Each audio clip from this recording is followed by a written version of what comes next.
السلام علیکم۔ آج پاکستان کی آزادی کا دن ہے۔ پاکستان کو آزاد ہوئے آج 77 برس گزر چکے ہیں۔ تمام پاکستانیوں کو ایک آزاد ملک میں رہنے کی بہت مبارک ہو۔ آزادی ایک ایسا فطری عمل ہے جو لوگوں اور قوموں کو تیزی سے لے کر آگے بڑھتا اور ترقی کی منازل طے کرتا ہے۔ قدرت نے پاکستان کو ایسی سرزمین بخشی ہے جو قدرتی نوادرات سے مالا مال ہے۔ پاکستان جس فلسفے پر یقین رکھتا ہے وہ انسانیت اور آزادی کا ہے۔ سوچنے کی یہ بات ہے، آخر کیا ایسی چیز ہے جو آج پاکستان کو ترقی حاصل کرنے کے درمیان حائل ہے؟ اگر ہم غور سے اس پر سوچیں تو انشاءاللہ ضرور ہم ایک ترقی یافتہ قوم بن کر ابھر سکتے ہیں۔ میں آپ کو اپنی چند اشعار اس سلسلے میں سنانا چاہتی ہوں، ملاحظہ کیجیے۔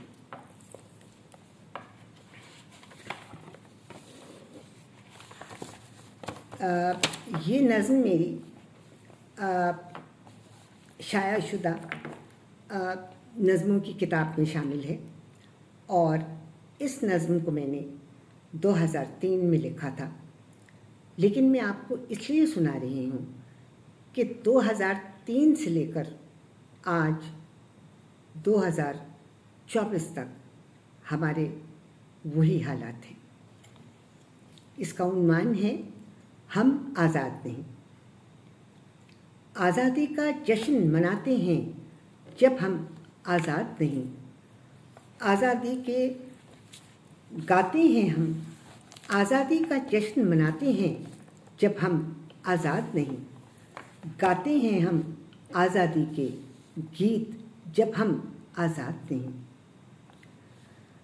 آزادی کا علم جو ہم کو کبھی بھی ہو جاتا، یوں نہ مناتے آزادی کو جب کہ ہم آزاد نہیں۔ جشن تو منا بیٹھے ہیں جانے، آزادی کب آئے گی، محکومیت یہاں سے جانے کب اور کیسے جائے گی۔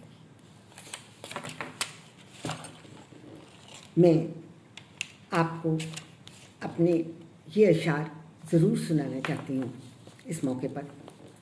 امن کا پرچار، UN پر ورلڈ پیس ڈے کے نام امن امن کہتے جاتے ہو، امن کا دن مناتے ہو اور تباہی تم ہی لاتے ہو۔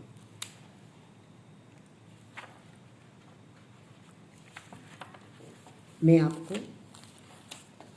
اپنی یہ نظم پیش کرنا چاہتی ہوں۔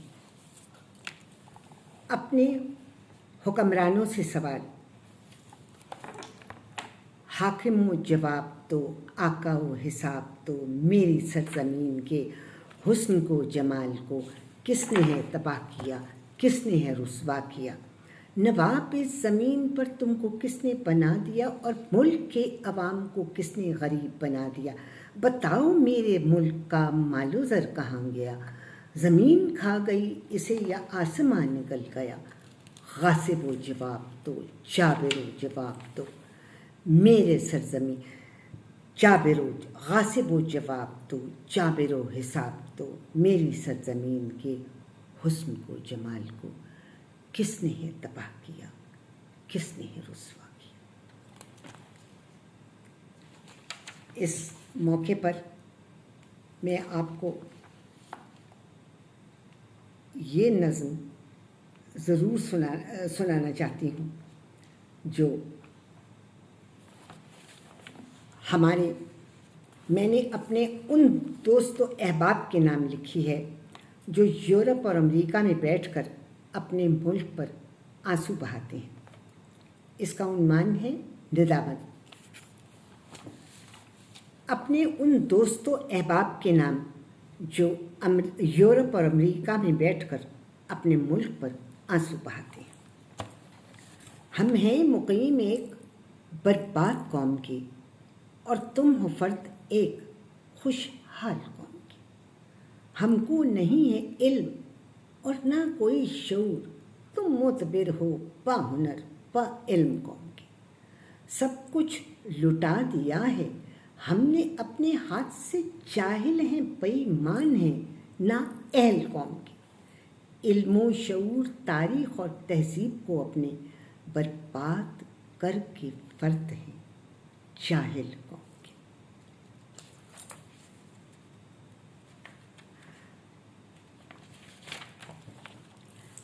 میں آپ کو یہ نظم ضرور سنانا چاہتی ہوں جو جنگ کے بارے میں ہے، جنگ کی تباہ کاریوں کے بارے میں ہے، کیونکہ ملکوں کی ترقی اور تعمیر کے درمیان جو سب سے خطرناک اور بھیانک عمل جاری ہے وہ ہیں جنگیں، اور میں یہ اس پر پرزور طریقے سے کہنا چاہتی ہوں کہ جنگوں کو دنیا میں مکمل طور پر بین کر دینا چاہیے، کیونکہ جنگ سے بڑا ظلم اور انسانیت پر کوئی نہیں ہو سکتا۔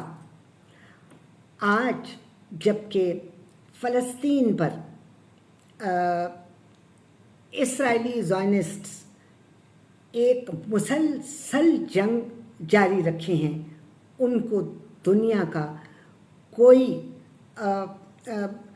با رسوخ یا طاقتور ملک اور دنیا کی تمام بڑی بڑی تنظیمیں جو انسانی حقوق کی قائم ہیں، ایک کسی صورت ان کو روک نہیں سکتی۔ یہ تمام ناکام ہیں اس کے آگے۔ اس کا عنوان ہے میری اس نظم کا، جنگ کبھی نہ کرو۔ جنگ پر امن شہریوں، جنگ پر امن انسانوں کا قتل ہے۔ جنگ نہتھے شہریوں پر ظلم ہے۔ جنگ ایک سنگین جرم ہے۔ جنگ ہے دنیا کی تباہ کاری، جنگ ہے انسانوں کی آہوزاری۔ جنگ ایک واقعہ درندگی ہے، جنگ ایک آفت زدگی ہے۔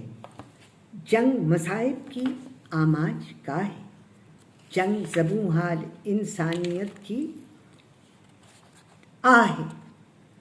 جنگ بڑی طاقتوں کی چال ہے، جنگ سیاسی غاصبوں کا زوال ہے۔ جنگ عمل ہے دولت، جنگ عمل ہے مال و دولت کی تسخیر کا۔ جنگ عمل ہے انسانی تذلیل کا۔ جنگ میں کوئی کبھی پھول کھلتا نہیں۔ جنگ میں حسن و محبت کا موسم نہیں۔ جنگ میں کوئی کبھی پھول کھلتا نہیں۔ جنگ میں موسم بہارا ہے ماتم کدا، جنگ میں قدرت کے بھی ہیں اشک رواں۔ جنگ سے بچ کر رہو، جنگ کبھی نہ کرو، جنگ کبھی نہ کرو۔ میں دوبارہ اس موضوع کو زیر بحث لانا چاہتی ہوں، اور میں اس پر شدید احتجاج کرتی ہوں کہ آج کی دنیا جو سائنس اور ٹیکنالوجی اور علم و شعور میں اتنی آگے بڑھ گئی ہے، ان کو جنگوں کو فوراً بین کر دینا چاہیے، کیونکہ اس سے بڑی جہالت اور مظالم اور کوئی نہیں ہو سکتے۔ اور دنیا میں جو بڑی بڑی انسانی حقوق کی تنظیمیں ہیں، وہ آنکھیں اور کان اور اپنا ذہن کھول کر سوچیں کہ وہ کتنی بڑی کانٹرڈکشن میں مبتلا ہے.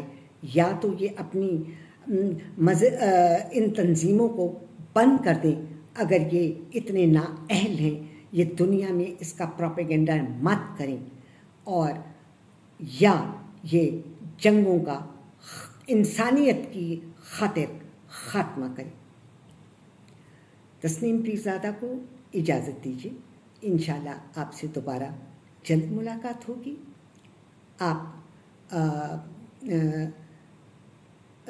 میرے اس آپ سے گفتگو کے بارے میں سبسکرائب کرنا نہ بھولیے گا.